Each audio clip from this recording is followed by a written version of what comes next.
আসসালামু আলাইকুম। 22শে আগস্ট রোজ বুধবার। আমি সৌরভ খান। দুঃখের সাথে জানাইতেছি যে চট্টগ্রামে ৬ দিনের বৃষ্টিপাতে বন্যা হয়ে গেছে। যার যার জায়গায় সবাই অশনীয় অবস্থায়। যার যার জায়গা থেকে কিছু করণীয় হলো, শহরের রাস্তাঘাটের পাশে ড্রেন বা নালা থাকে। অনেক নালা ড্রেনেই অনেক জায়গাতেই পানি সমতল হয়ে যাওয়াতে ড্রেনের স্ল্যাবগুলো দেখা যায় না। অনেক স্ল্যাব ভাঙা থাকে।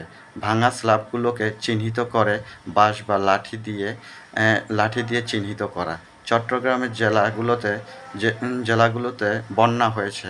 মিরসরাই, ফেনী, কুমিল্লা, বাঁশখালী, কক্সবাজার বন্যার পানি অনেক হয়ে গেছে। যারা এইসব এলাকায় বসবাসরত আছেন, তারা তাদের পরিজনদেরকে নিয়ে সাইকেল সেন্টার বা উঁচু জায়গায় অবস্থান নেন। সেখান থেকে না আসতে পারলে বাংলাদেশ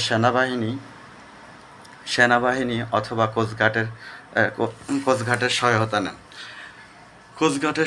সহায়তা নেন অথবা তাদের কাছে খবর পাঠান।